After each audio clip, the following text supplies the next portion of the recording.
Hello दोस्तों, स्वागत है आपका मेरे यूट्यूब चैनल पर। दोस्तों, आज के वीडियो में मैं क्लास 12th के हिंदी की जो किताब है 100 नंबर की, तो उसके पद्य भाग के दूसरे चैप्टर सूरदास शीर्षक से जो पद्य है उसके जितने भी लघुतरीय महत्वपूर्ण प्रश्न हैं उनको बताने जा रही हूँ, प्रश्न और उत्तर को।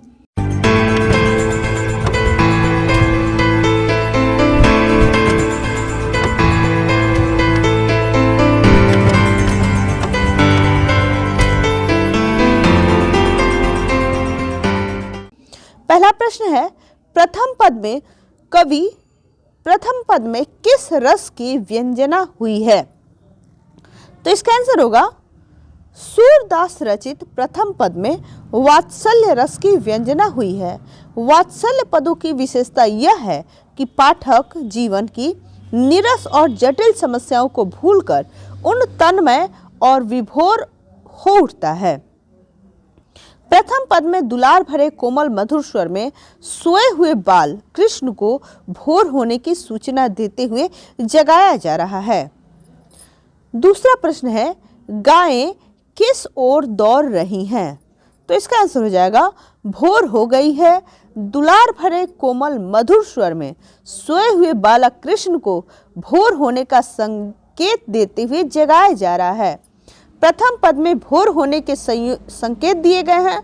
कमल के फूल खिल उठते हैं, पक्षीगण शोर मचा रहे हैं, गायें अपनी गौशालाओं से अपने अपने बछड़ों की ओर दूध पिलाने हेतु दौड़ पड़ी। तीसरा प्रश्न है, पठित पदों के आधार पर सूर के वात्सल्य वर्णन की विशेषताएं लिखिए। तो इसका आंसर हो जाएगा सूर के काव्य के 3 प्रधान विषय हैं, विनय, भक्ति, वात्सल्य और प्रेम श्रृंगार।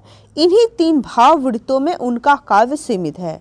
उसमें जीवन का व्यापक और बहुरूपी विस्तार नहीं है, किंतु भावों की ऐसी गहराई और तल्लीनता है कि व्यापकता और विस्तार पीछे छूट जाते हैं। वात्सल्य के सुर ही विश्व में अद्वितीय कवि हैं। बालक की प्रकृति का इतना स्वाभाविक वर्णन अत्यंत दुर्लभ है। बाल स्वभाव के बहुरंगी आयाम का सफल एवं स्वाभाविक चित्रण उनके काव्य की विशेषता है।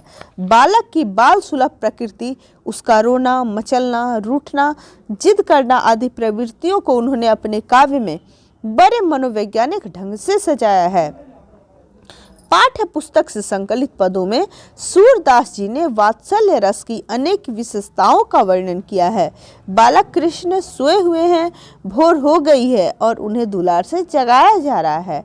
जगाने के स्वर भी मधुर हैं। चहचहाते पक्षियों के, कमल के फूलों के, बोलती और दौड़ती हुई गायों के उदाहरण देकर बालक कृष्ण को जगाने का प्रयास किया जा रहा है। दूसरे पद में भी वात्सल्य रस की सहज अभिव्यक्ति के क्रम में अनेक विशेषताओं को निरूपित किया गया है। नंद बाबा की गोद में बालक कृष्ण भोजन कर रहे हैं, कुछ खा रहे हैं, कुछ धरती पर गिरा रहे हैं। बालक कृष्ण को मन मनाकर खिलाया जा रहा है, विविध प्रकार के व्यंजन दिए जा रहे हैं। यहाँ पर वात्सल्य रस अपने चरम उत्कर्ष पर है। सूरदास जी लिखते हैं, जो रस नंद जसोदा विलसत सो नहीं विह भवनिया। यानी जो सुख नंद और यशोदा भोग रहे हैं वो तीनों भुवनों में कहीं पे नहीं है, तीनों लोकों में वो सुख नहीं है। चौथा प्रश्न है, सूरदास का कवि परिचय लिखें। तो इसका उत्तर हो जाएगा, धर्म, साहित्य और संगीत के संदर्भ में महाकवि सूरदास का स्थान न हिंदी भाषी क्षेत्र बल्कि संपूर्ण भारत में मध्य युग की महान विभूतियों में अग्रगण्य है। यह सूरदास की लोकप्रियता और महत्ता का ही परिणाम है कि सूरदास ना किसी भी अच्छी भक्त गायकों के लिए रूढ़ सा हो गया। मध्य युग में इस नाम से कई भक्त कवि और गायक हो गए हैं। अपने विषय में मध्य युग के ये भक्त कवि इतने उदासीन थे कि उनका जीवन वृत्ति निश्चित रूप से पुनः निर्मित करना असंभव प्राय है, किंतु इतना कहा जा सकता है कि सूर सागर के रचयिता सूरदास इस नाम के व्यक्तियों में सर्वाधिक प्रसिद्ध और महान थे। उन्हीं के कारण कदाचित यह नाम उपयुक्त विशिष्ट अर्थ के द्योतक सामान्य अभिधान के रूप में प्रयुक्त होने लगा। ये सूरदास विठल दास द्वारा स्थापित अष्टछाप के अग्रणी भक्त कवि थे और पुष्टि मार्ग में उनकी वाणी का आदर बहुत कुछ सिद्धांत वाक्य के रूप में होता है। सूरदास का जन्म संभवतया 1492 ईस्वी में दिल्ली के निकट सीही नामक ग्राम में हुआ था। सूरदास विषय में जो भी ज्ञात है उसका आधार मुख्यतः 84 वैष्णव की वार्ता है। 84 वैष्णव की वार्ता में सूर का जीवन वृत्त गऊ घाट पर हुई वल्लभाचार्य से उनकी भेंट के साथ प्रारंभ होता है। गऊ घाट पर भी उनके अनेक सेवक उनके साथ रहते थे तथा स्वामी के रूप में उनकी ख्याति दूर दूर तक फैल गई थी। कदाचित इसी कारण एक बार अरैल से जाते समय वल्लभाचार्य ने उनसे भेंट की और उन्हें पुष्टि मार्ग में दीक्षित किया। वल्लभाचार्य ने उन्हें श्रीमद् भगवत पुराण की कथा सुनाई और विनय के पद रचने के लिए कहा। सूर ने भागवत के 12 स्कंध के पदों पर पद रचना की। उन्होंने जो सहस्त्रावधि पद रचे वो सागर कहलाए। सूर सागर की पद रचना और गान विधा की ख्याति सुनकर अकबर ने उनसे मिलने की इच्छा व्यक्त की। तानसेन की मदद से मिले भी सूर बड़े विनम्र स्वभाव वाले मृदुभाषी व्यक्ति थे। सूरदास की सर्वसम्मत प्रामाणिक रचना सुरसागर है। सुरसागर के अलावा साहित्य लहरी और सुरसागर सारावली हैं। सूरदास के काव्य से उनके बहुश्रुत अनुभव संपन्न विवेकशील और चिंतनशील व्यक्ति का परिचय मिलता है। उनका हृदय गोप बालकों की भांति सरल और निष्पाप, ब्रज गोपियों की भांति सहज, संवेदनशील, प्रेमपूर्ण और माधुर्यपूर्ण है तथा नंद और यशोदा की भांति सरल, विश्वासी, स्नेह कातर और आत्म बलिदान की भावना से अनुप्राणित था। साथ ही उनमें कृष्ण जैसी गंभीरता और विदग्धता तथा राधा जैसी वचन चातुरी और आत्मोत्सर्ग पूर्ण प्रेम व्यवस्था थी। काव्य में प्रयुक्त पात्रों के विविध भाव से पूर्ण चरित्रों का निर्माण करते हुए वस्तुतः उन्होंने अपने महान व्यक्तित्व की ही अभिव्यक्ति की है। उनकी प्रेम भक्ति के सख्य, वात्सल्य और माधुर्य भावों का चित्रण, जिन असंख्य संचारी भाव, अनगिनत घटना प्रसंगों, बाह्य जगत, प्राकृतिक और सामाजिक के अंत सौंदर्य चित्रों के आश्रय से हुआ है, उनके अंतराल में उनकी गंभीर वैराग्य वृत्ति तथा अत्यंत दीनतापूर्ण आत्मनिवेदनात्मक भक्ति भावना की अंतर्धार सतत प्रवाहमान रही है। परंतु उनकी स्वाभाविक विनोद वृत्ति तथा हास्य प्रियता के कारण उनका वैराग्य और दैन्य उनके चित्त को अधिक ग्लानि युक्त और मलिन नहीं बना सकता। आत्महीनता की चरम अनुभूति के बीच भी उल्लास व्यक्त कर सके। उनकी गोपियों विरह की हृदय विदारक वेदना को भी हास परिहास के नीचे दबा सकी। करुण और हास का जैसा एक रस